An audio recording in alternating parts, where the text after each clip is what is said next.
Hello and welcome back to Lorcana Villain. My name is Baker, and as you can probably already tell, this is going to be a slightly different video to things that I would normally upload to the channel. There's a few things that I want to talk about, some of which have been building up over the last couple of weeks, and then obviously I had a very busy weekend and life-changing weekend, really, casting Disney Lorcana Challenge in Lille. So, yeah, because I've got a collection of things that I want to talk about, I thought this would probably be the best way to do it in just sort of like just me and the camera and you guys. For those of you that will be interested in a video like this, I don't expect this video to do particularly well. It's going to serve as sort of an introduction to me to subscribers that may be new, maybe as recent as the latest weekend, because maybe some people saw me casting Lille and have subscribed from that, or just people that are more recent subscribers and just maybe don't know some things that I've alluded to in the past on the channel, which long-term viewers will already be aware of. So if you're a long-term viewer of mine, there'll probably be information I'm going to give here which is not new to you, although I will elaborate on certain things. I've got a list in front of me. I haven't scripted anything, but I've got a list in front of me of sort of like bullet points of things that I want to get to. But yeah, I don't expect this video to do particularly well.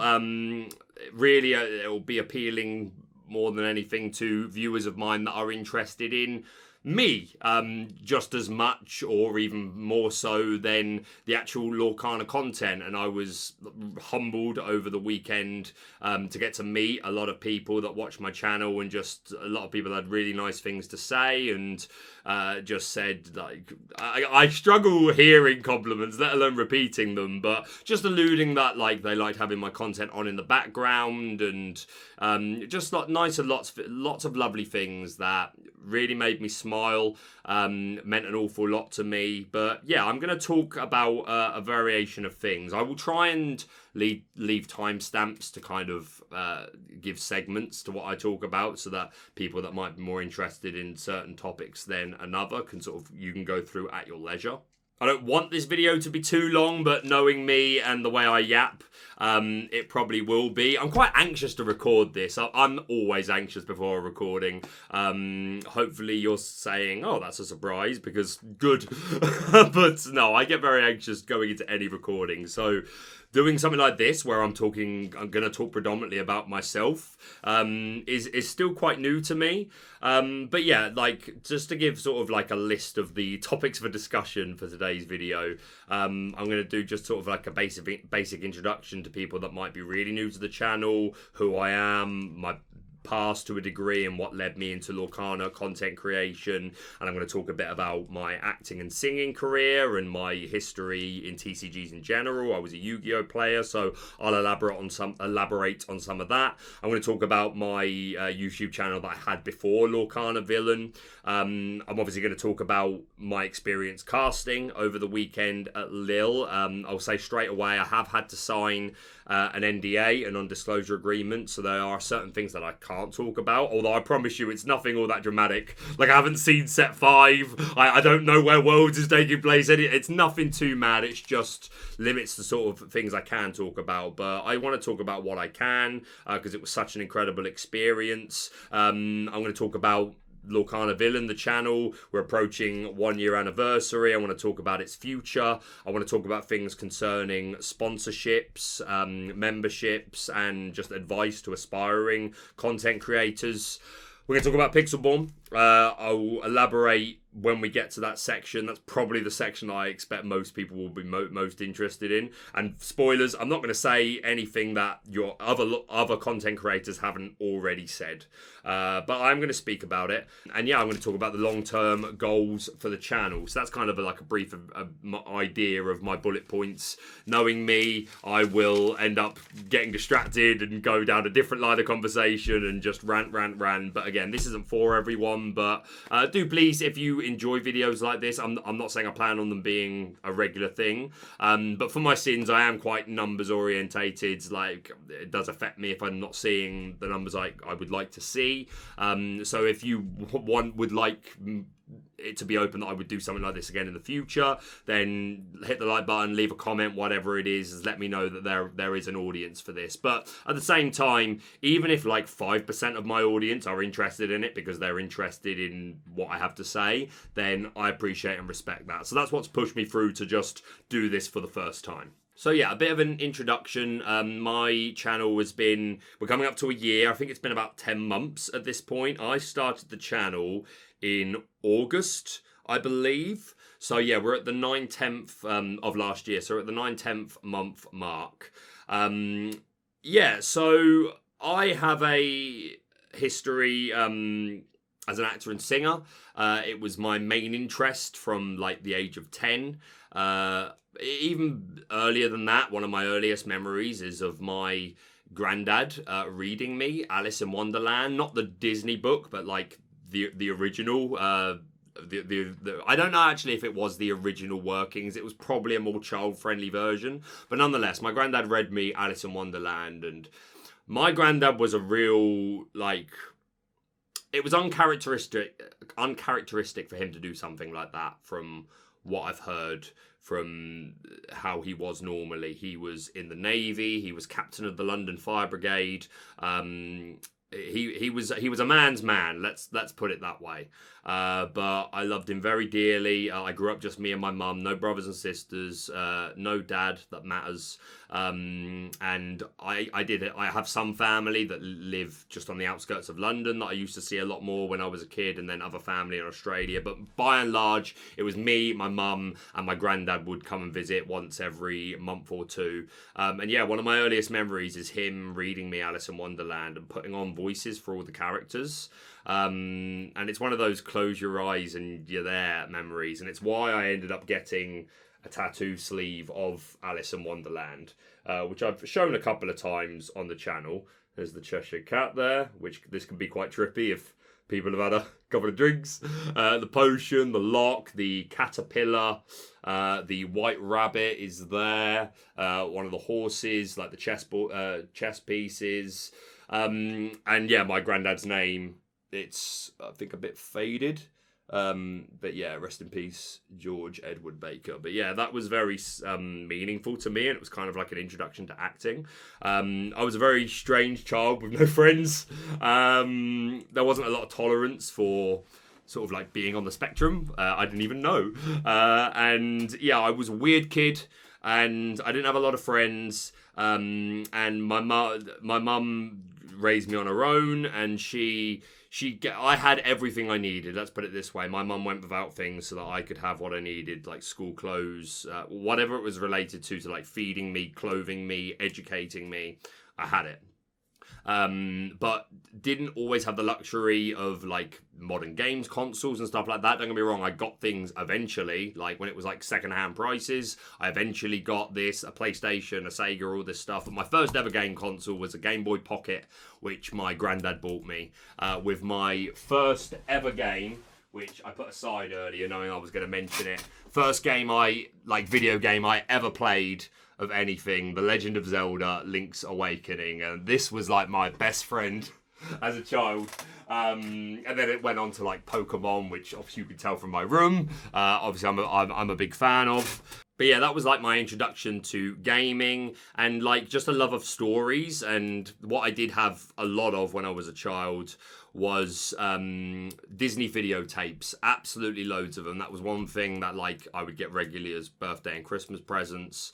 So that I would just get lost in worlds of stories, and like I was mesmerized by people bursting out into song. And obviously that got me as a child sort of like just being very dramatic and dressing up and walking into rooms as the villain and giving a much higher pitched at the time evil laugh. And yeah, just singing around the house and stuff like that. And yeah, it got me interested in acting when it came around to, I remember doing in primary school when it was the school show, the school musical. We did a musical called Bugsy Malone.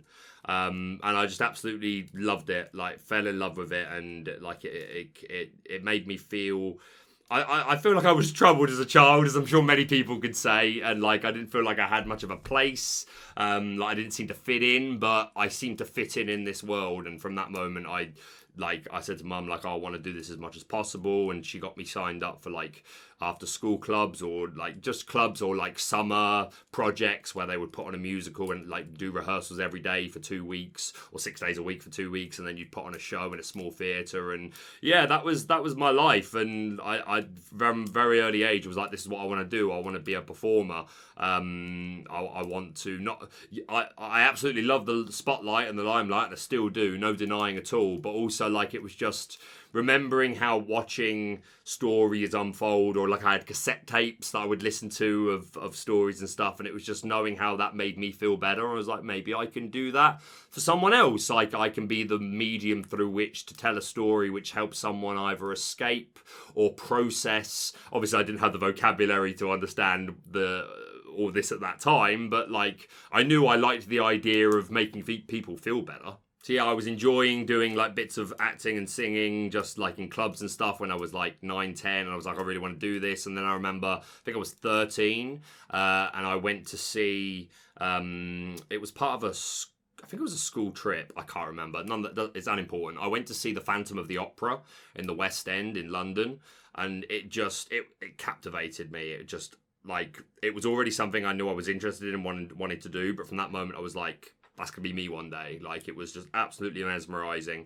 And yeah, I basically put all my time into that, except the other thing which I got majorly into from like age 10, 11 was Yu-Gi-Oh! Picked that up, and obviously at first it was just a matter of playing with starter decks plus a few extra cards from boosters with the 3 or 4 lads on the block that also played Yu-Gi-Oh! So that was kind of what brought us together and gave me one of my first sort of friendship groups, as it were. But then it progressed to a point where I was traveling a short way to go to small-scale tournaments and met more people who would become friends going on through our love of Yu-Gi-Oh! And I ended up taking that really seriously, and it got to a point like between sort of 14, 15 and 18, every weekend I was travelling to a different part of the UK to go and play in big tournaments. The one and only time I've ever been to America, I went to California, and that was strictly to play Yu-Gi-Oh! And it was a funny story because I flew over there with some friends, part of like my team at the time, or the team that I was in, should I say, at the time. And yeah, we flew over there. I think we got there on the Wednesday. Because the plan was we got there like Wednesday evening, and the plan was to spend Thursday and Friday sort of like seeing a bit of California, meeting some people, and then weekend play card games. And I got so incredibly ill. To this day, I swear it was the food, because I was a bit jet lagged from the trip. But it was I had a McDonald's. I'm sure it was a McDonald's. I'm going back a long time now. I was literally like 16, so I'm 33, by the way. That was the other thing I meant to say. Another one of the reasons I wanted to do this video. It's my birthday tomorrow, or maybe today, but I really want to get this video up today, this evening, the 31st of May, but it may be that you're seeing it on the 1st of June, depends how my evening goes. But yeah, 1st of June is my birthday, and I completely forgot about it until literally this morning, which is a whole deeper issue, but we'll get to that.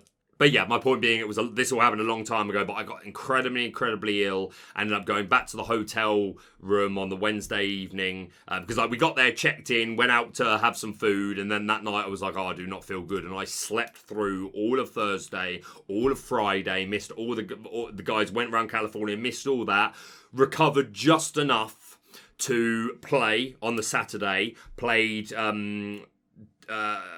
long weekend of Yu-Gi-Oh! And came 17th. So that was that was an experience. But yeah, it very much took over my life, where if I wasn't doing things related to performing, acting, singing, then I was doing Yu-Gi-Oh! Related things. And I got the opportunity to write for a UK magazine called Yu-Gi-Oh! World. And yeah, that very much took over a big part of my growing up. So you've got these themes here that are my major interests, and where I found the people that I resonated with and like felt like I finally fit in, which was card games and like performers, actors, singers, people like me that loved entertaining, loved stories, and all that jazz. I ended up quitting Yu-Gi-Oh when I went to college. So I ended up studying, after I finished secondary school, I did 2 years of what in the UK we call sixth form. I don't know what the equivalent will be wherever you are. It's before college, but after secondary school or high school. But I did 2 years where I studied performing arts and theatre studies. And I was still playing Yu-Gi-Oh in that time, but that's because I was still living at home with my mum. And then I moved to Bristol, which, if there's anyone watching from Bristol, you are my favourite city in the world. Literally, like, I spent 3 years in Bristol. If you're ever in the UK and you get a chance to go to Bristol, go. It's an amazing city, really fun night out, great people.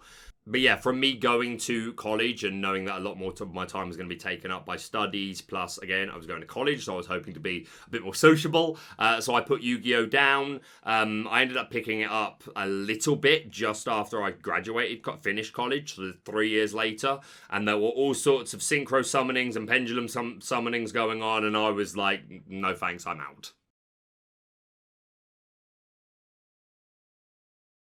But yeah, went to college, studied acting and singing, musical theatre for 3 years, and then went to live in Hull up north for a year where I did like a final year to get my full degree in musical theatre. It was a really, really weird education system at the time. But yeah, got my degree in musical theatre, and from then, basically, I was 21 at the time, and from then until I would say just before 30, so the next 8-9 years of my life, I was pretty much non-stop performing for different places. I would take a job that could last anything from a month to a year.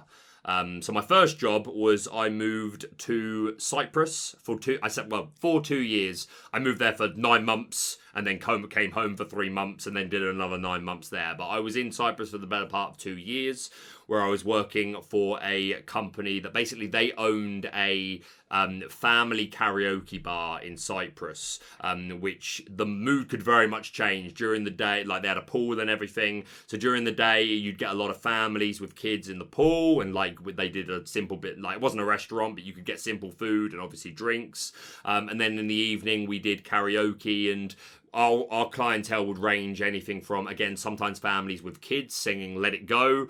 The amount of times I heard that, like, this is one of the reasons I hate Frozen. When it first came out, I must have listened to every 5 to 12-year-old in Cyprus sing Let It Go. Anyway, I'm going on a rant there. But yeah, sometimes it was like kids and families, but then sometimes it was lads stag do, ladies hen do, and more of an adult clientele, but still wanting to sing some karaoke.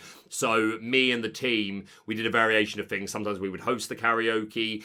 We had our own shows. There were 3 girls, 2 dancers, and a singer that had various shows. They had like a Motown 60s, 70s, 80s show. They had like a modern pop divas show, a variety of things. And then me and the other guy, we did our own stuff. Like, he would do Robbie Williams, and he did someone else, I think Ollie Murs, and I used to do Elvis Presley and Frank Sinatra. We used to do the Blues Brothers together, or sometimes it was just like pop and rock. So, like, if you had a more adult clientele, like a stag do in, then we'd be singing more like The Killers, like Somebody Told Me, and more party sort of songs. But yeah, we would either work in this bar, or sometimes we would be sort of sold out to other venues and hotels in the like Cyprus strip, as it were.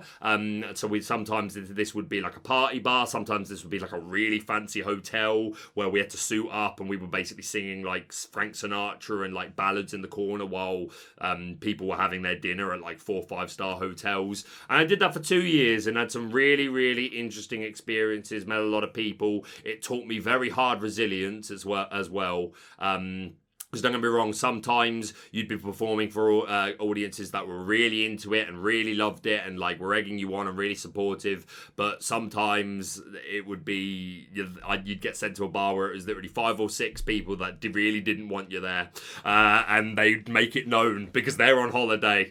Some people were nice enough to hold their tongues, even if it wasn't their cup of tea. But yeah, like, I did that in Cyprus, and just my career as a singer in general has taught me resilience. Because don't get me wrong, I've had some shows in front of great audiences, big, beautiful theatres, really high-scale stuff. But If you're in the UK, you'll understand this reference. I once got sent to a bar in Brixton to sing some swing. It was one of the scariest days of my life. So I have been humbled in many ways, and yeah, just my career in general has taught me a lot of resilience, and I've always critiqued myself a lot, but again, that's kind of the way you get better. But yeah, that sort of consumed my life for years. Again, after Cyprus, I've worked for places like, if you're in the UK, you might recognise things like Warner Leisure Hotels. I worked for Haven Theatre Company, a bunch of stuff. So yeah, I've been quite lucky in my acting singing career to do a variation of pretty cool things, but none of them were really ever like making it as an actor and singer.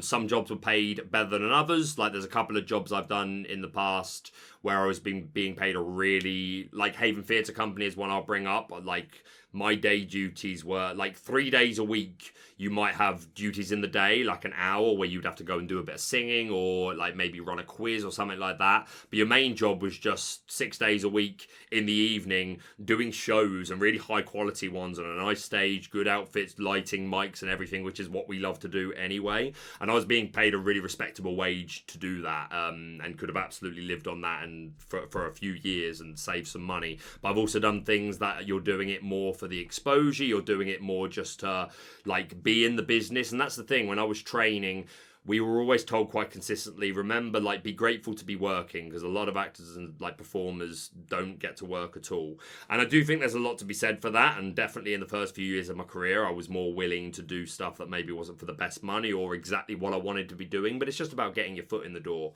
But it's also one of my regrets, because I feel like as time went on I got too used to saying, oh no, you first. Oh no, please sir, let me open this door for you to walk through and achieve your dreams. Or sometimes, that's not really the job I wanted. I was hoping for better, but you know what? I'm just grateful to be working, so I will take your job and perhaps deny myself the opportunity to have gotten this job in a few months' time. So I do think sometimes I just got a bit too passive in like the chasing of my career, or just maybe over grateful, and I let that sort of conflict with those desires to say, no, I want more and push for more and ask for more. So yeah, it's been interesting. One of the main highlights of my career that I want to highlight is my experience as a scare actor. I want to make a point now. I've probably been showing maybe photos or small videos and things like that throughout this.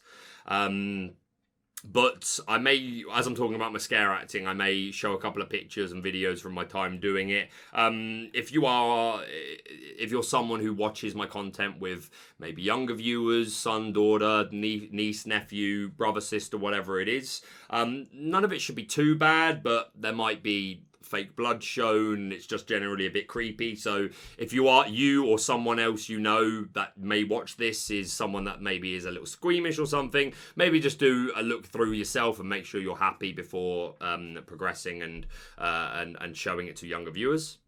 But yeah, one of the things I did in my time acting and singing, although this one isn't related to singing at all, was my time as a scare actor. So I know they've got the equivalent of things like this in America. I know they've got Halloween Horror Nights, and other places in the world have similar things. But yeah, in the UK we have places like Thorpe Park, which is a theme park throughout the entire year with, well, they have closed seasons, but throughout most of the year with roller coasters and just a theme park.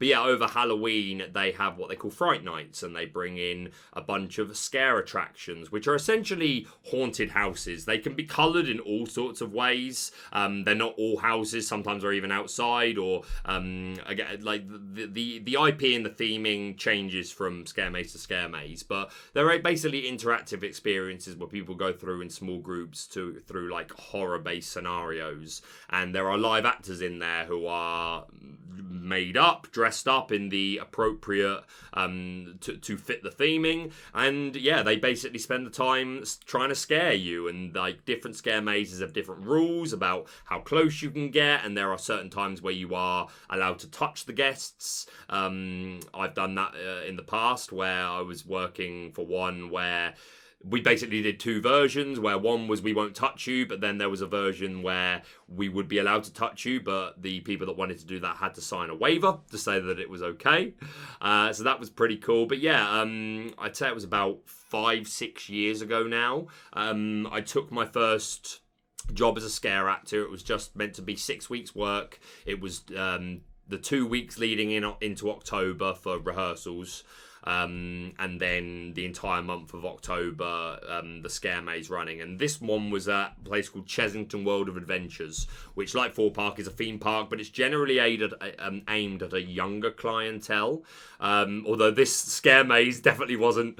But they came up with a new maze called Creepy Caves. I'm on a YouTube channel here from someone called Jack Silkstone, who is very well known in the theme park community in general, especially in the UK. He specialises in theme parks in general, although he goes outside the UK for content as well. But one of the things he's most known for is he always gets great footage of his experience going through all the different scare mazes at Chesington, at Thorpe Park, and that's just to name a couple. There's Alton Towers, and then there's loads of places in the UK that around Halloween put on these like scare attractions. But yeah, I'm going to show you just a couple of little sections of this video just to give you sort of an idea of the things that I'm talking about. Again, this is very niche, like some people will have absolutely already skipped this section of the video, but there you go. But yeah, this is a video. I'm just going to show you a small bit of it of Jack and his entourage.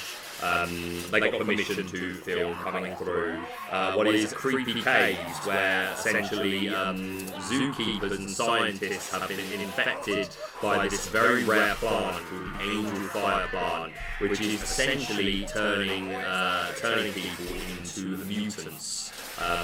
So yeah, it was a really cool experience, really well themed, really dark, really smoky, got some really some incredible, it was such a unique life experience to be in that role, scaring people, most of which came through, really enjoyed it, they know what they're getting in for, don't get me wrong, yes, you do meet some people who are less friendly, but there I am in all my glory. This was like my debut to scare acting, as it were. But yeah, it's very creepy. It's very cool. It's very niche. It's not going to be everyone's cup of tea by any means, but I really enjoyed it. There's some strobe lights going on here. I just kept on this because I know there's a close-up of me at the moment. This is a really thin corridor and a lot smokier than this camera would suggest. Here somewhere. There I am. Just yapping in his ear. But yeah, it was a really cool experience. I think I come up one more time in this last room here. Yeah, there I am. I've gone through one of the actors' trapdoors and got back in front of him. Shout out to Tiger that was there. He's a very good scare. Look at me being so creepy. You can see where the villain stuff comes from, and this is just one example among all the villains I played in various shows and musicals and stuff like that throughout the years. I think this is actually maybe one of the debuts of my evil laugh. I think so. Hold on. Your survival truly is a victory. Now I'm sure that's me whispering. A victory. You have been subject to a new test run of the bioproduct found within the spores of the angel fire plant, those ex-human creatures you encountered. We will now harness these. I'm not going to show all of this. You're welcome to do your own research and go. I'll show you the breakout bit. This is where it all goes, it's meant to all go a little bit crazy at the end. I'm kind of worried about showing this on my Disney-related channel. I'm a little scared. There's Tiger hanging off the ceiling. That's me on the barrel there, literally screaming "Ring Around the Roses" at him. So yeah, that was my first experience of being a scare actor, and I absolutely loved it. Did that same scare maze at that same place for the next 3 Halloweens. So yeah, like the 6 weeks of leading it. the 2 weeks leading into October and then all of October, I did that same scare maze for 3 years, doing other acting and singing jobs in between. But yeah, it was one of my favourite things to do. And then for my 4th year as a scare actor, I moved over to Thorpe Park Fright Nights, where I joined a scare attraction called Creek Freaks Unchained. It's always called Creek Freak. Its first year it was called Creek Freak Massacre, and then the second year was called Creek Freaks Unchained. And what was really interesting about this was people were allowed out, but we had to have masks on timeline. So you'll see us wearing masks. But yeah, this is meant to be I'll tell you what, better than me explaining it. Let's just watch a bit. Money. Is Lucas. Shout out to my friend Archie, who made this song for me from scratch. I'm not going to show this whole video. You can go away, you can find it and watch the whole thing yourself if you like.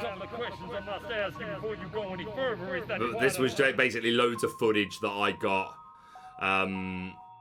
of the throughout the run and put together. I don't know if this is appropriate to show on my channel. I really don't.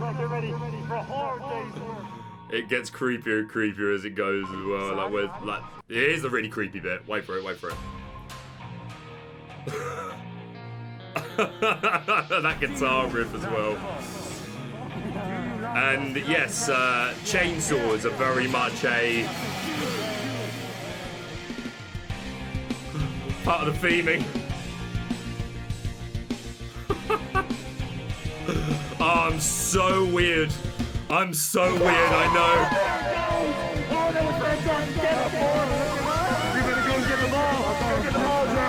Where's the bit with the chainsaw? Is it here?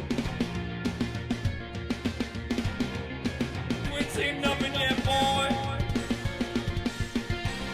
think it's here. Alright, this last bit, because I don't want to. I've still got so many things to talk about, and we're at like 36 minutes in. Let's come and meet my family.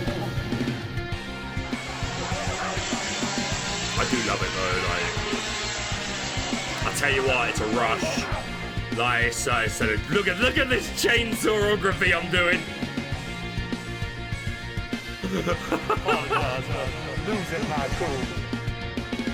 I apologize for losing my cool. Yeah, so I can't believe I just showed that. But yeah, I really enjoyed getting to do those sort of things. That was good fun. And then the year after, I did a different one called Birthday Bash, which I've talked way too much about scare acting. But yeah, that was a really cool thing that I got to do in my acting career. And it kind of changed the direction that I kind of wanted to go as an actor, because from a young age I was very much musical theatre driven. I wanted to do musicals, West End, Broadway. I wanted to do the Phantom of the Opera, Les Miserables, Sweeney Todd, all like list could go on and on and on. And 9 times out of 10 I wanted to play the villains in them.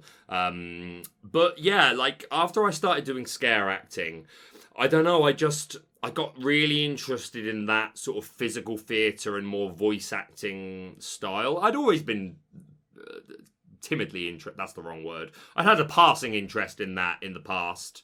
But I always felt like I needed to put all my eggs in one basket, otherwise I was going to spread myself too thin. Like the other thing I didn't mention is like one of my other big passions from like a really young age was and still is wrestling, and like I'll talk about that a bit more when I talk about Mama Villain, because it's significant. But yeah, that was another thing I really wanted to do from a young age. But I like all these things I wanted to do, I knew were so incredibly unlikely. I felt like I just needed to put all my eggs into one and hope for the best. But yeah, from doing the scare acting, it got me more interested in like voice acting and physical theatre. And like I was like, I'd love to do mocap for video games, or to play monsters and like do things like The Last of Us, The Witcher, Game of Thrones. And like I'd love to do all that sort of thing and do mocap. And yeah, like I felt like my career was maybe sort of changing direction a little bit, but I had still the history and the training as a singer, so that if that was ever relevant to a job, then I had that in my toolkit. And yeah, through to from 21 to 29, I basically did this regularly. Like, and I would come home, I say home, when I'm saying home, my mum's, because generally wherever I worked, they put you up in, like, gave you accommodation. You 9 times out of 10, you didn't have to worry about bills, or if you did, there was like a bill bonus to your paycheck or whatever. So I've never had like my own place, like, other than just like renting or using for a period of time where I'm there for work. So if I was between contracts, and most contracts I would literally have less than a week off. I would finish a job on so-and-so date, and then 2, 3, 4, 5 days later I had to be at the next job, because that was the nature of the beast, and keep rolling. And again, especially when I was on lesser paid jobs, I needed to stay making money. But yeah, hadn't spent a great deal of time at home, which had made me feel bad in a lot of ways, because like I said, it was kind of just my mum at home on her own.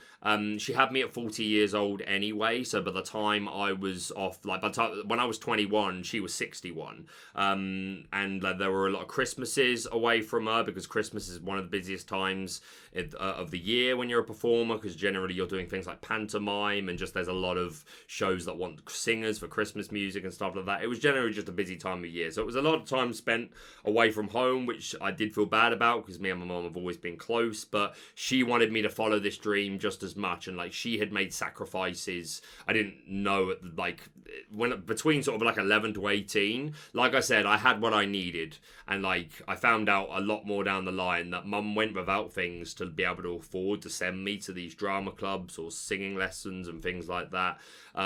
So there was no way she wanted me to then just mess it all up. So yeah, it was hard, but it was a sacrifice we were both making for the sake of both of us, really. I wanted to give myself a life that I was going to enjoy, doing something I was passionate about, and then hopefully be able to give my mum a better life as well. So yeah, that was a whole thing, and then came home for COVID, for lockdown, like full-time lockdown, and it was at this point that I realised that my mum wasn't doing too great. I'm not going to go into details about everything that's wrong with my mum. I'll say this, a lot of it is just she's old. She is. I'm going to be 34 tomorrow or today. Depending on when I can get this up. And her birthday is on the 6th of June, so she's going to be 74 soon. So yeah, a lot of what's wrong with her is just age, but she's had a hard life, a very hard life. And yeah, I just did not feel comfortable leaving anymore, especially for long periods of time. So I made the decision to move home and stop chasing acting, singing work. And don't get me wrong, I was already going through a bit of a midlife crisis. I was 29 at the time, but I was already going through this crisis of I haven't gotten to where I wanted to be at this age. I wanted more by this point, and like the panic that sets in when maybe you can see your life not quite going the way you had envisioned that it would. But yeah, it wasn't a hard decision to move home full time and just become my mum's full-time carer. But at the same time, I really wanted and needed a hobby of some description, something to like, I needed a creative outlet, I needed to be doing something or I would just go mad. So I decided to make my first YouTube channel, Bcoming, which was a Pokemon channel. Technically, I'd already made the channel. I made the channel when I was like a kid, just to have a YouTube channel. I think there used to be a couple of videos of me singing and things like that, but I ended up like deleting all that and keeping the channel because I think I had like 50 subscribers and I was like, oh, that's a good head start to making YouTube content. But yeah, I decided to base it around Pokemon. I still was not loving the Yu-Gi-Oh card game. Always a fan of the original anime and always will be. One of the greatest pieces of television there has ever been, in my opinion. But yeah, I've always been a big Pokemon fan. To the cards to a degree, like I was collecting the cards as a kid, like most people were, because they were the big fad.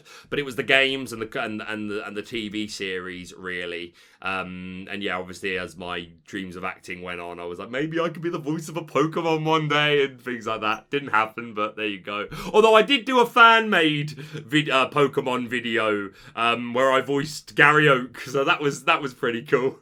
But yeah, I'd been a big Pokemon fan for a long time. Like, my own like YouTube watching tended to be wrestling based channels. So like I was a big fan of Wrestle Talk and Cultaholic and a couple of others. And then yeah, I really liked Nuzlocke for Pokemon. I was a huge fan of the likes of Shady Penguin. There are other names, but he was my guy really when it came to Pokemon. And Nuzlocke, and it had always been in the back of my mind of like, oh, that would be really cool to do, to do Nuzlocke on YouTube, because then I'm kind of combining two with like my love as a performer, and then like my love of Pokemon, and I can sort of put them together. So I ended up making a Pokemon channel. Over the course of the sort of 2.5 years that I was actively running it, I had mixed success. My Nuzlocke content, 99% of it, was never very successful. So I'm on it now. Like, as you can see here, like this was my last sort of Nuzlocke I was doing. It was a collab with Fidget. Shout out to Fidget, who I've mentioned before, the guy that filmed me at the Disney store in London. But yeah, nothing in particular to shout about, and most of my Nuzlocke numbers are like that. I used to do a bit of live streaming, most of which would I would do a 2-hour live stream, and my final number would be less than 100 viewers. There were exceptions here and there. There was a point where I was streaming Pokemon Scarlet and Violet and doing raid dens. And a couple of those streams did better, like got closer to the 1,000 mark. But yeah, the very vast majority of my content did not really get views. It took me the whole 2.5 years to get to the 2,000, nearly 2,500 subscribers that channel has. But for a couple of exceptions, my most successful video that I ever did, which I literally did 4 months before I stopped uploading to the channel, was called Is Radical Red Really That Good? And Radical Red is a ROM hack of Pokemon Reds, updated with every Pokemon that there's ever been, and a ton of like convenience of life updates and a load of stuff. And I made a video basically reviewing the entire game, talking about all its different features, and yeah, like putting a lot of bad jokes. And it took me about 2 months of editing, and that was like nearly every day editing, and like probably the most detailed edit I've ever done in my entire life. And I uploaded that on the 25th of February 2023. And at this point right now, it has 118,000 views, 118,952, which is my most successful video of all time. And that video on its own is responsible for, I'd say, I think it's about 700, 800 of my subscribers on that channel, which is also a big thing of like why I kind of had the most success on my first channel literally just before I started uploading to it and deciding to completely start again with Lorcana Villain. So that was one of my sort of out of the ordinary, more successful videos. Another semi-successful video that I would highlight, I'm a big fan of Pokemon Unite to this day, and I made a video called If Pokemon Unite Was Honest, where I took the theme song of Pokemon Unite, which is literally just music, it's no words, but I added words to it and took the mickey a little bit, and that video, again, it's only at 2,300 viewers, but that still was majorly respectable for me at the time. 258 likes, and got a lot of really good comments, especially from people that were or are active in the community. Crashy, who was big in the Unite community at the time. Assassin Dave Unite was very big in Unite at the time, and I remember seeing it reposted a lot in Reddits and Discord. So that was one of my more successful videos. This is something else that I'm a bit hesitant to show on this channel, my Disney friendly channel, but I did a couple of episodes of Yu-Gi-Oh! Smash or Pass. Yeah, if you're interested, go looking for it yourself. And there's a video of me. I went to Pokemon Worlds when it was in London in 2022, just to play side events, but went with some friends and had a really, really fun time. I'm actually more inclined to show you not my vlog video, but Fidget's vlog video. Fidget did a much better vlog video than me, and has a very talented editor called Lewis. There's Fidget, and the guy in the blue is my friend Tommy. This is me getting my giant Bulbasaur that you can see behind me. I was so pleased because there were none there by the time we got into the Pokemon Center, and I had to literally flirt with the staff to get... But I got it. But this is the best moment of the entire video. We both bought Surfetch leaks, me and that's Tommy Lou. And we had a fight outside. We both shouting, get leaked! Get leaked!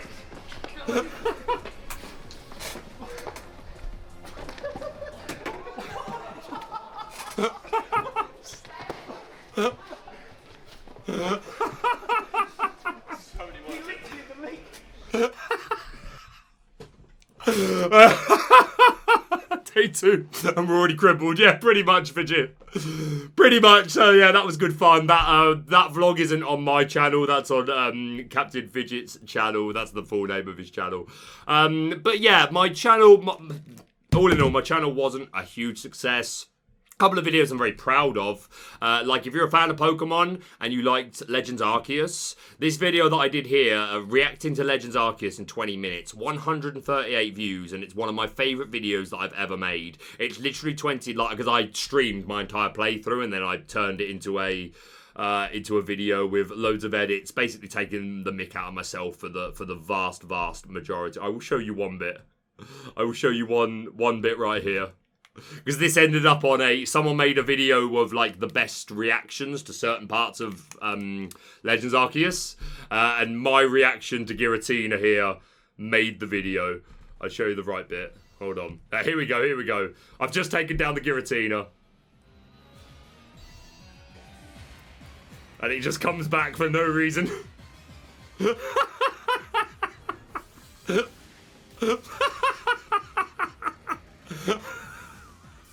I look so stupid. That was a crit. It was a crit. The crit. And my Zoroark faints at the flat line. So, yeah, need to move along. Yeah, I had semi-success with that channel, but I used to upload so many different sort of things of different content. Yu-Gi-Oh stuff, Pokemon stuff, acting stuff. I did a review of the second Sonic the Hedgehog film just because I felt like it. So yeah, the algorithm ended up being really, really cruel to me and my videos weren't really getting pushed. I had that one video talking about Radical Red, which still gets pushed to this day. It's always at the top of my analytics, but other than that, I kind of needed to hard reset. And that's when I discovered Lorcana. And it wasn't out at the time, but it was like getting close to the release where the advertising was a lot more prominent. I discovered it quite late in comparison to a lot of people. But as soon as I discovered this, I was like, this is it. I found it. I've been wanting to get back into, because I've been playing Pokemon TCG casually throughout my time as doing YouTube for it. And like I said, I went to Worlds and I played side events, and I think I got pretty good at the game, but I wasn't playing like at all with paper other than that one Worlds event where I bought the cards just to be able to go and play. But yeah, I was definitely getting the itch for a card game and I was enjoying Pokemon, but I wasn't convinced it was it. So when I saw this, and then obviously Disney, which has always been such a big part of my life, and one of the reasons I kind of feel like I got into the career I got into in the first place, was always a comfort thing for me to go back to like watching Disney films. And I used to sing Disney films in a lot of my, not films, you sing Disney songs in a lot of my sets when I had to do, like if it would suit, like if it was younger viewers, or to be honest, even with older viewers, there are some like Disney songs that I've got a swing version of The Bare Necessities that goes into I Want to Be Like You that I used to perform, which used to go down really well with even like people that were there to party. So yeah, I saw Lorcana, I was like, this is it. This is like card game, Disney. And this is like, I still wanted to do YouTube because I'm still caring for my mum and I wasn't feeling great about the Baker Bulbasaur channel. So I was like, this is going to be my hard reset. This is going to be like, I was already umming and ahhing about starting again with a different theme, like going hard Yu-Gi-Oh! Or going even hard wrestling at one point I was going to go. And then as soon as I discovered Lorcana, I was like, this is it. This is absolutely what I want to play. This is absolutely what I want to make new content for. And I said in my... Let's put it this way, when I made my first Twitter, My first tweet was really cringe. I regret doing it. But my first tweet was something along the lines of day one of asking at Disney Lorcana to let me reveal Ratigan. Obviously, what we didn't. There wasn't a Ratigan card yet, which was really cringe of me. But it ended up happening. Well, I didn't get to reveal Ratigan, but I got a card reveal, and it was a Ratigan related card reveal. So that actually ended up happening. And yeah, in my first ever video of Lorcana, or actually on the channel, I said the long-term goal is I want to cast for this game. And it just happened, and it was absolutely incredibly mind-blowing. I had such an amazing time. Again, I can't talk deeply about the process, but a lot happened in a couple of weeks. That's all I'm going to say. There was like a lot was going on, and every day I was there was a new piece of information. It was a whole thing. It's not an easy process. That I would like. Let's put it this way. Like so Tournament Center, obviously, who run the events for Europe, and it's PPG for America, and obviously they both have experience running like Pokemon, Yu-Gi-Oh, One Piece, probably loads of other things. This is definitely one of them. We're going to have been one of their more unique experiences because there are lots of people who need to approve things. There are lots of people with lots of boxes need to be ticked, and rightly so. It is an IP and a franchise which is, again, rightfully so, protected. So yeah, it's not easy to go through the process of becoming a caster, but so incredibly worth it. Shout outs to everyone at Ravensburger who there are certain people that I know have supported me from Ravensburger, the likes of Emma, the likes of Ben, the likes of Leah, list goes on, and probably even people that I don't even know about or have maybe not even met, that are backing me, so I appreciate that. And then obviously to do with the casting, I got to know people from Tournament Center like another Emma and Toon. A huge shout out to both of you for being absolutely amazing, and I would not have been able to do it without either of you.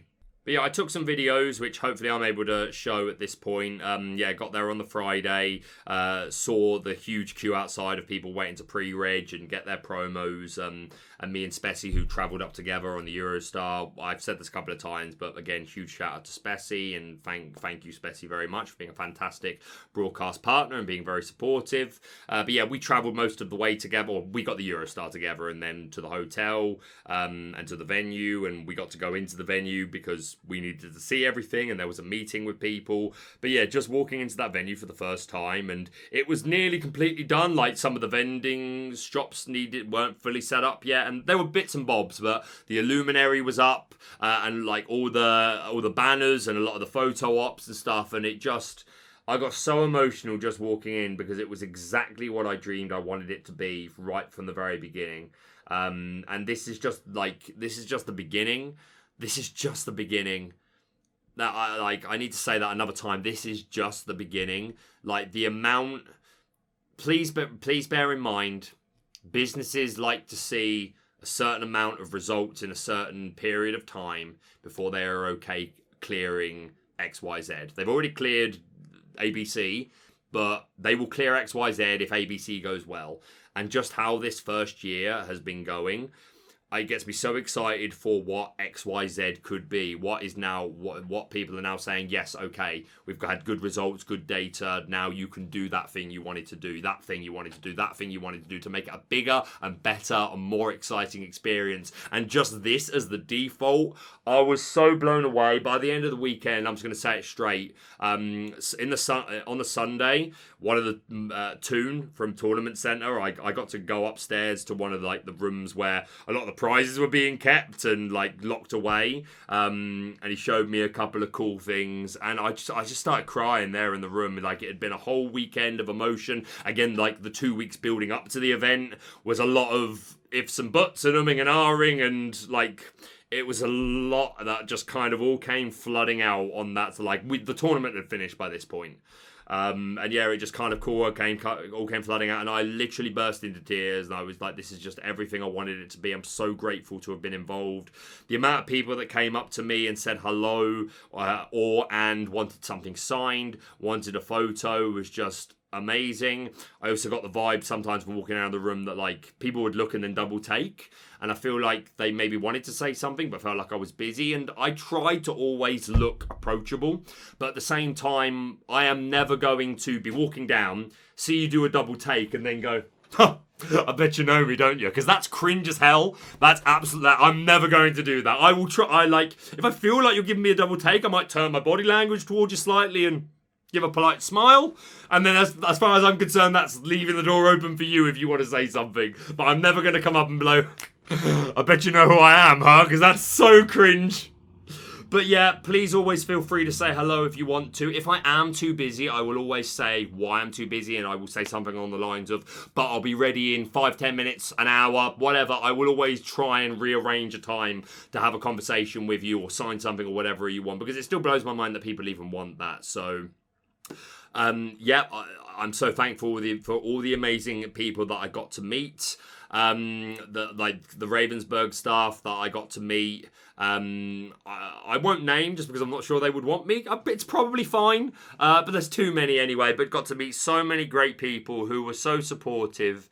And like, I will talk about Tim, who did the commentary with Spessy when I was having a showcase game. Such a great guy, so passionate about it. And when I met him for the first time, he was like, oh, in the offices in Germany, we are quite often watching your content. I was like, what? What is live? Like, the Ravensburger German team just come out from the rec room, designing set 12. They sit down for a cup of tea, or chuck some Lorcana Villain on, won't you? Like, what is live? I couldn't believe it. And there was a point where we were having a meeting, and like it was an important meeting as well. It was a lot of do's and don'ts. And Steve Warner walks in, and I was like, obviously wanted to meet him. Knew he was going to be there because he'd mentioned it before. But I was in this meeting, so I wasn't going to get up and walk over, hello, how do you do? Because I wasn't going to be rude. So I went back, like, looked at him. Oh my God, that's Steve. I must say hello in a minute. Went back to the meeting. And before I knew it, I could see out of my peripheral vision, he's coming up the corridor towards me. I said the corridor, like, there were lines of chairs and tables. And as he got there, I could sense him. So, like, it would be rude not to turn around to the creator of the game. And he said, you're a villain, aren't you? And I was like, oh, bruh, what is happening? And I was like, yes, I am, Steve. And we had a quick chat, not a long one again. I was in a meeting, but he turned around and he was like, oh, I'm a fan. I was like, oh, I'm so cringe. But yeah, it was amazing, and I mentioned to him later on when I got to have a chat with him, I was like, I would love the chance to have a game with you over the weekend. I know you're busy and I'm busy, but I'd love the chance. And then literally completely impromptu, I had no idea it was happening. We finished round 3 or round 4. And yeah, someone came up to me and was like, oh, the players are going to go on their lunch break now, so you're going to play Steve in a set 4 showcase game. I was like, what? Bruh! Why me? Like, thankfully I had my cards. Set 4 ready. Well, I had a set 3 ready deck with the set 4 cards I knew were going to go in to do a quick replacement. And yeah, I got to play Steve Warner on a showcase game of set 4, which was amazing. He was playing Ruby Sapphire without Popsicles, without Flavishams, without Lucky Dimes. Just like half meta and just half cards he liked, like Robin Hood and Queen of Hearts. I misplayed so badly, so many times. I played far too passively. And then the most cringe moment of them all, I tried to brawl a 3-drop Sisu while it had 4 or 5 strength. And the first time doing that, I think is kind of fair enough. It's still a new card. It literally has 1 on the text. I hadn't done a lot of testing of set 4 yet. So it was just absent-minded. I was like, oh yeah, of course, I'm holding like all the cards, so I definitely can't brawl you. And then I tried to do the same thing about 5 turns later. I was like, this looks great. Oh, here's the caster here for a showcase game and he doesn't know what brawl does. It was so cringe. But yeah, that was amazing. Steve, if you're watching for any reason, thank you so much for the game. I've promised you a rematch whenever, wherever you are absolutely on. But yeah, that was an absolute honour to get to do. We are over an hour and I still have things that I want to talk about. So let's move out of casting for now. One thing I do want to mention, and I say this in the nicest possible way, please do not email me asking me to give you emails for people from Ravensburger and Tournament Centre. If you don't accept any other reason, I am not allowed. I'm quite literally not allowed. I'm not trying to gatekeep casting and working for Ravensburger. I absolutely promise you that. If anything, I'm fighting for more people to get similar opportunities. And hey, the source there is trust me, bro. And you decide for yourself what sort of person you think I am. But I'm not trying to gatekeep it, but I'm not going to do things like that. That would not be appreciated. I'm not allowed anyway. And what I would say is, I hope this doesn't sound awful, but they call you. Which is exactly how it happened. They called me. I didn't call them, and I'm 99% sure that the same is true of every content creator or just member of the community that I know that has had the pleasure of working for Ravensburger. But yeah, again, I hope that doesn't sound gatekeepy or just rude. It's not intended to be, but please don't do that. Alright, going back to the channel, we're coming up to our 1 year anniversary, which is just crazy to me that we're sitting on, what are we sitting on at the moment? 3,407 subscribers. That's absolutely crazy. Again, as I mentioned, as I showed you the other channel, it took 2 years, 2.5 years to reach 1,000 less than this. And of course, the view count and the like counts are complete day and night. It has changed my life. It is giving me an opportunity to have a career doing something that I'm passionate about, because I'm not going to lie, there's been a lot of fear the last few years, especially since I became a carer for my mum, which I do receive a payment for doing so. It's not good. It's really not good. It's let's put it this way. I burnt through any savings I had in the 3 years that I've been home looking after my mum. Because I haven't been able to work as much, and that YouTube channel wasn't doing particularly well. I would get donations sometimes in my streams, and some months better than other, but definitely hasn't been enough where I've been able to really save money over the years. But I am looking like I might get to a point where that may be something I can start to do, especially if casting becomes a regular thing, because that would, let's put it this way, it would make me feel a bit more secure in life and the future. If there are changes or the worst happens, or there have been literal fears that one day I'm going to end up homeless on the street, which is quite deep. But it's been there for a while, and don't get me wrong, I'm not saying I'm set by any means, but it's looking like I'm doing something that may lead me to be able to hopefully give my mum a little bit of a better life and do a couple of things for her, and just feel a bit more financially secure in myself. And that doesn't mean that I need I need extravagant cars and holidays and this, that, and the other. I just want to be able to live my life and do something that I actually enjoy while working to sustain myself and all them pieces of 8 that we have to worry about that make the world go round.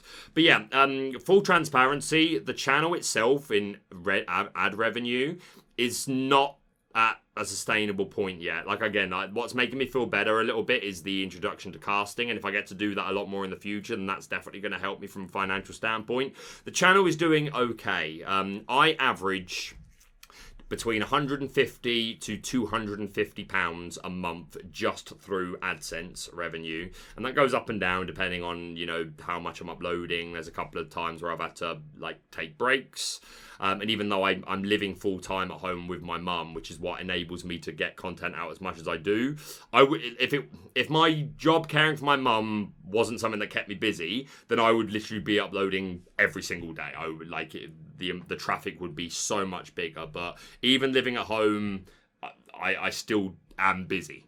So again, like, I can help that by getting up more content for sure, and just improving the quality of content, and just hopefully if the channel continues to grow, then that will help.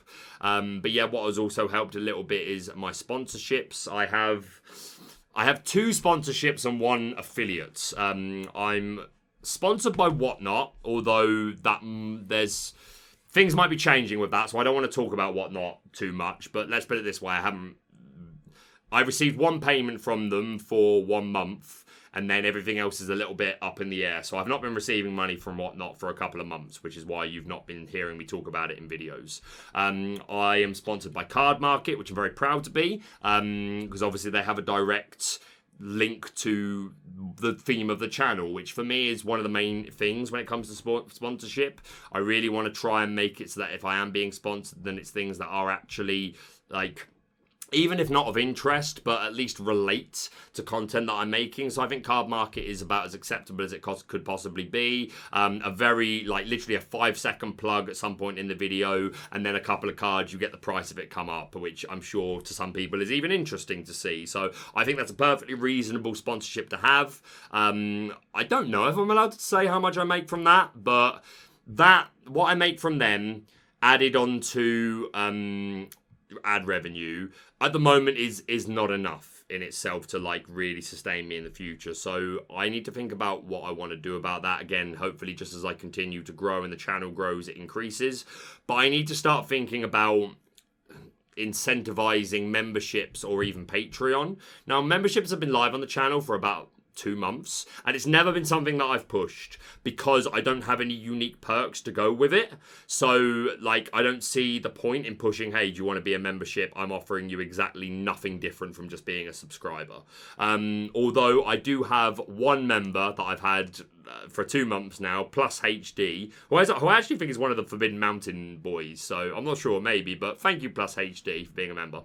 But yeah, I need to find a way of kind of, like, giving people more of a reason to do things like that. And the reason I bring it up more than anything is that I've had a couple of offers from people for sponsorship for things that are absolutely nothing to do with Lorcana. I'm not going to name the companies, but they are nothing to do with Lorcana at all. And don't get me wrong, if I ever get an offer from, like, Raid Shadow Legends or Manscaped, one of these big ones that are paying good money, like salary style money, then I'm not going to pretend that I wouldn't at least hear them out and try and make it work on the channel. But yeah, I've had a couple of offers from companies that are willing to offer, like, anything from the £100 to £200 mark, so it would help. But I don't really want to bring on sponsorships that have no correlation at all with what the channel is doing. So this is kind of one of my questions to my community, and that is, like, would you rather... I don't know how to word this correctly. Look, let's put it this way. I need to start, like, finding a way to incentivize people. Would you rather be part of a Patreon / be a member, and that mean I have less in-video sponsorships? Or would you be okay with me doing big 1-minute break sponsorships on the video that have nothing to... What if it was clothes? What if in the middle of a Lorcana video for 1 minute I suddenly started talking about what I'm wearing, where you can get it, what your discount code is, etc, etc? Or would you rather a Patreon / membership system which is sort of counteracting my need to do those sort of things? And don't get me wrong, I want to make it very clear, if we do go down a, like, membership / Patreon road, that doesn't mean I'm saying I will never do sponsorships. Like, I see no reason to not continue with Cardmarket. Again, I think it's really uninvasive to content. I don't think it interferes with it, and it has a direct link. I'm also an affiliate of Dragon Shield. I don't receive a set amount from them, but I receive a commission based on anyone that uses my link and uses my code Villain5 to make a purchase. And of course, on top of that, they've sent me product in the past, and even the other day they sent me one of their newest release on sleeves. Eventually I want to give a lot of these sleeves away, and I haven't got information about a giveaway today, but I will do when other things in life calm down a little bit. But yeah, it would be good to get some thoughts from people about, do you care if I start taking sponsorships from companies that are nothing to do with Lorcana or even TCG, and they want me to spend a good minute or two talking about their products? Or would you rather not have that? If I'm going to have a sponsorship, let it be something that's like really directly linked to TCG, not distracting to the content.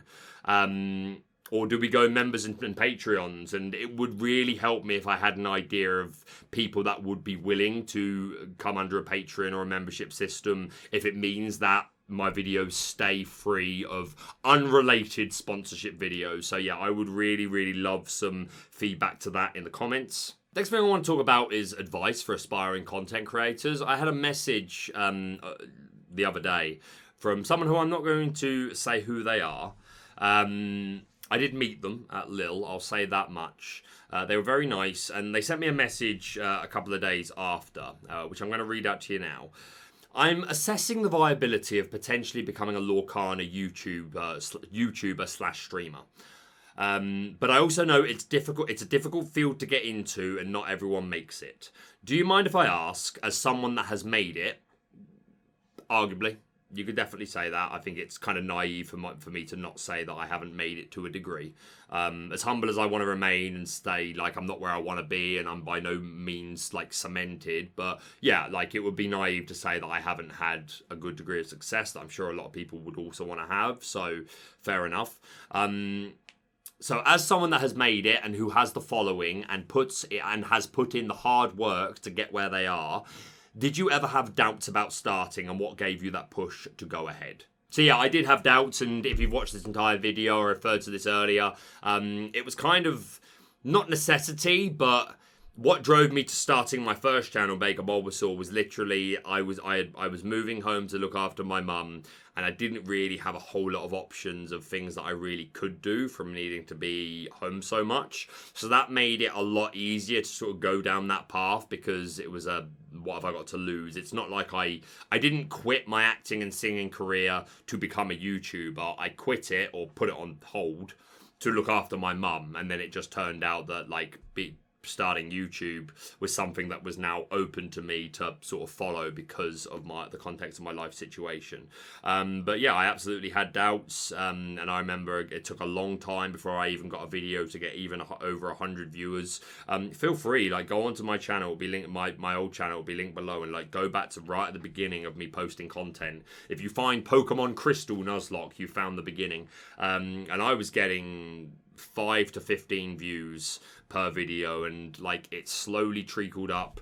Would I have been able to stick to it if it wasn't for the fact that I was kind of, I don't want to say tethered home, because that makes it sound awful, and because I was happy to do it for my mum, but for all intents and purposes, I wasn't giving something else up to continue to follow it.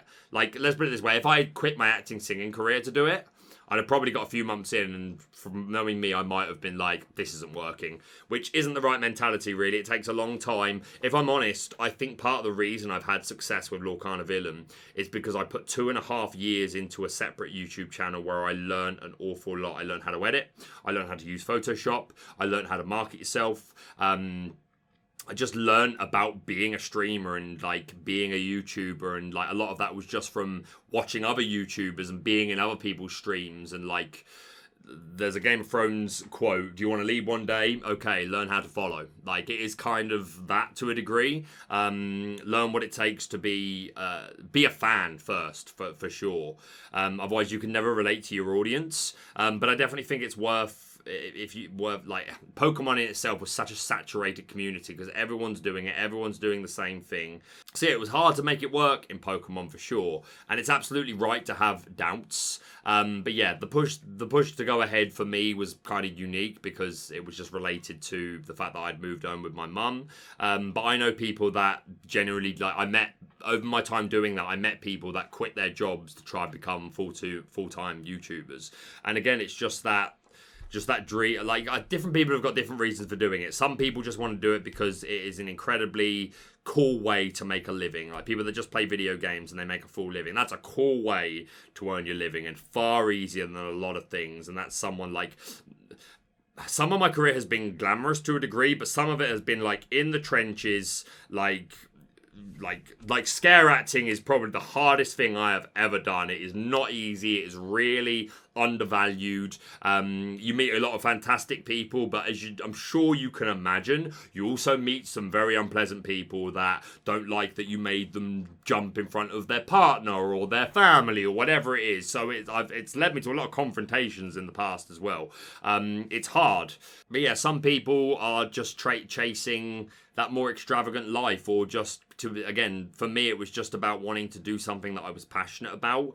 But it was definitely hard doing Pokemon, but I think I got really lucky with Lorcana Villain. I got started on it really early on when it was really new.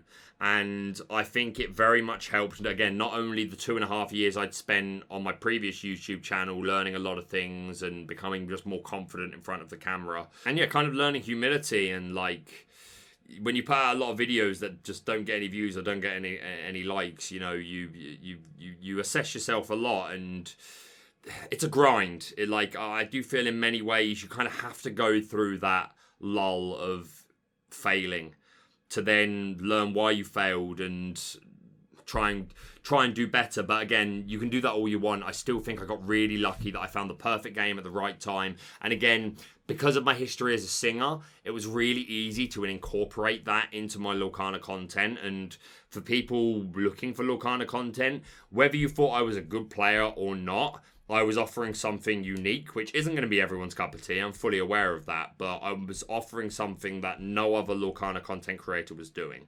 And I think that alone is something that can really make you stand out. So I think definitely play into who you are as a person. And don't get me wrong, like, I play into the character of Lorcana Villain sometimes. I try not to overdo it because I very much want this to be just me being me. I spent all my life playing a character and I thoroughly enjoy it. And I would love to do it more in the future, but I never wanted this channel to be all like smoke and mirrors and like, I'm fine doing it for an intro and an outro. I'll do my tribal villain stuff and pretend to have a bit of an ego because it's funny and it's entertaining to do so, but generally I just want it to be me. And I think from what I've been told by people, that shows. And yeah, so what advice do I have? Be yourself. Try and find what it is about yourself that's unique. Be prepared to fail. Understand that it's not always going to be a quick and easy journey. Like, the Lorcana Villain grew very quickly, but I did not grow quickly. It took me a whole other YouTube channel, and you could almost say a failed acting career to get to this point. And I'm still not solidified. Like, I've had some great experiences, but I don't know how long it's going to last. The ball is mine to drop. So I'm just enjoying the ride as much as I can, and just hoping that I can ride the wave to, again, give myself a better life and give my mum a better life. Right, last thing to talk about before we finish. Looking like this is going to be like an 1.5 hour video, which is kind of cringe. Pixelborn. Now, it is far, far safer for me to just not talk about it. I put a tweet out the other day saying that I met and this is completely true, I met Pavel Rise of the Floodborn release weekend at Dark Sphere in London. I had maybe 500 subscribers at the time. And right from the very beginning, he was so incredibly nice, so incredibly supportive, just a real joy to be around. And I've had the pleasure of meeting him a couple of times since then. I think he came to he was there for Into the Inklands release weekend as well at Dark Sphere, and we did a podcast on Earlmeister's channel with Earlmeister and LD. And just, he's such a pleasant person to be around. He's so incredibly talented. He's one of my favourite people. He's funny, and he loves this game so much, and he has done so much for the community. And yeah, I put this out as a tweet the other day, and I could have just left it there, and I think most people would have understood. Because again, it's safer really for me to just not talk about it at all. But I think I owe the community a little bit more than that, and I owe Pavel a little bit more than that, because without the ability to have played online, I would have played this game exactly 4 times ever. I don't get, being a carer for my mum, I don't get many opportunities to go out and play. And that's even without my time that I'm spending on the channel. Just in general, it's not easy for me to like go further than the corner shop. Excuse me. So it has allowed me to grow my love for Lorcana. It has allowed me to grow my understanding of the game and my skill set. And I'm not saying I'm the best player in the world, not by a long stretch, but it is because I've been able to play so much that I've learnt enough that I was able to become a competent person for reviewing metas, reviewing deck lists, and casting as well. Because don't get me wrong, there's things that are important to casting as well as just being a good player, like the energy, the entertainment, the passion. But you still need to have a good understanding of the meta to a degree, and I don't think I ever learned that if it wasn't for the ability to play online. So I'm so incredibly thankful for Pavel, and a lot of people owe him so much.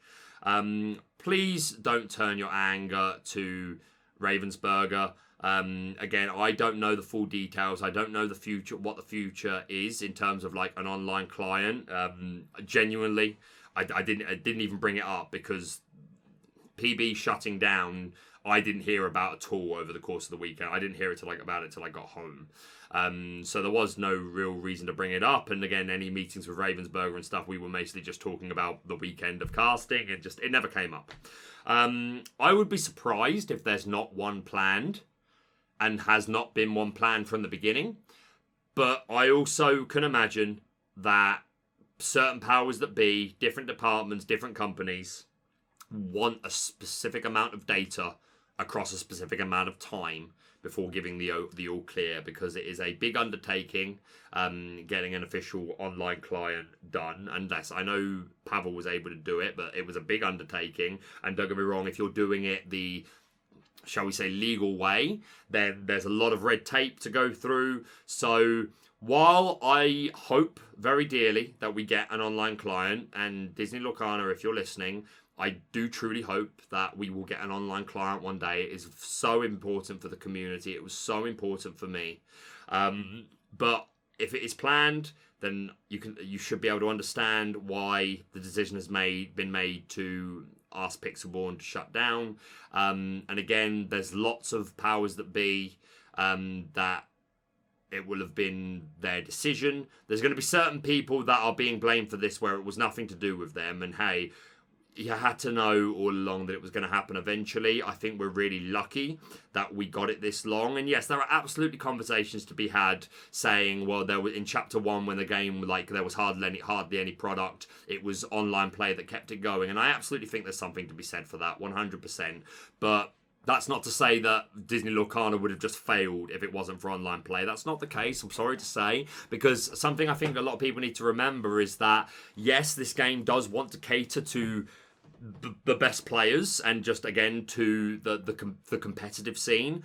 But it's not all about the competitive scene. I'm really sorry to tell you, but this just as much, if not more, is for about families, children. How many people are, like at Disneyland Paris, how many people are picking them up just because, some cool Lorcana cards to go along with our photos that we took with all the characters that we met over the weekend.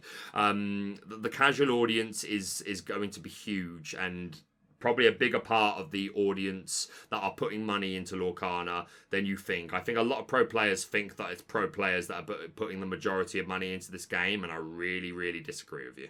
Disney Lorcana, I think, as long as the game was good, was always going to be fine, and it is going to be absolutely fine without the ability to have online play. Don't get me wrong, I want online play so incredibly badly. I really hope it's coming. I'm going to struggle to play now. I just am. That's just the reality of it. But I understand the decision.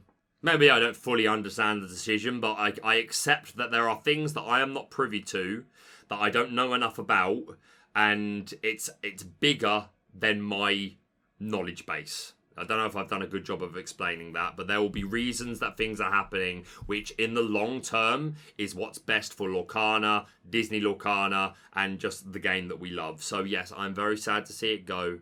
But game's going to be absolutely fine. The meta may slow down for a while, which some people are going to be very happy with. I know as much from comments I've had on the channel in the past. People don't like the meta being fixed so quickly. And hey, from a content creator perspective, reviewing deck lists, it might be more interesting because we might not get the best decks so early. So maybe we get a few tournaments where people are playing some really unique stuff that's interesting to talk about. On the other side of the table, and I am just as much a part of this audience, I like solving metas. Like I like finding the solutions as quick as possible, because the thing is, you never really fully find a solution. You find the best solution and then people adapt to that, and then it's an ever adapting thing. Just look at set 3 format. So yeah, the meta may slow down. We'll see. It's going to depend on how many people are able to do, or how many people with a voice, shall we say, are able to do a lot of in-person testing, and just get data that way. But yeah, it's sad. I'm so sorry to Pavel, who has put so much into it, but Lorcana is going to be fine. I have no doubt that we will get an online client eventually. I don't know when it's going to be. I would guess probably not until next year. I would love to be wrong, but I choose to accept that they know what they're doing.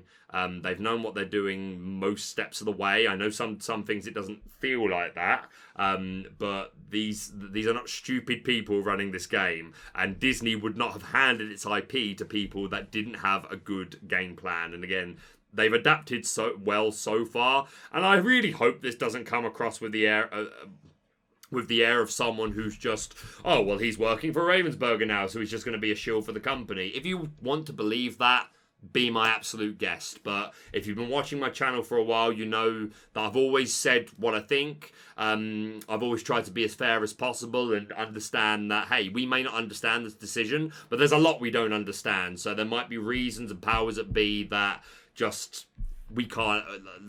There's always more to the story.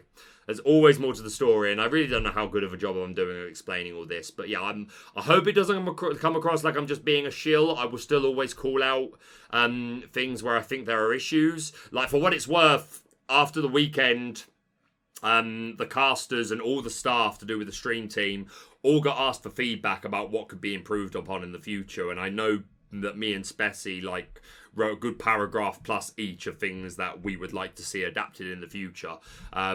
So yeah, that's basically all I'm going to say about that. Yes, it is very, very sad. Please stop tagging Steve Warner and Ravensburger in it, saying, like, calling them out for being stupid, because I don't even think it's got anything to do with them, to be perfectly honest with you, mate. And for all you know, these are people that have been keeping it going for as long as it's been going. So, sorry, maybe that's the part where I turned into a bit of an RB shill, but I was able to see firsthand, like, how much these people love this game, and they're human beings at the end of the day, and, like, yeah, I don't know how else to word it. Just try and be nice.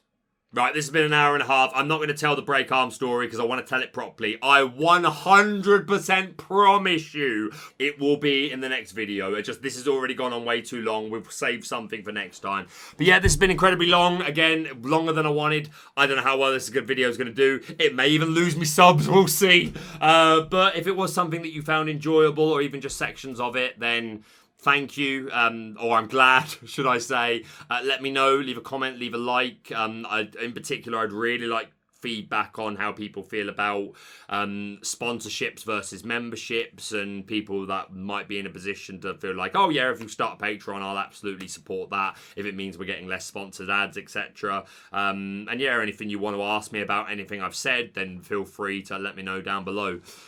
But that's pretty much it from me for now. Thank you so much for watching. If you're brand new to the channel, please subscribe for all things Lorcana. Hit that like button to show your support, and we'll see you soon.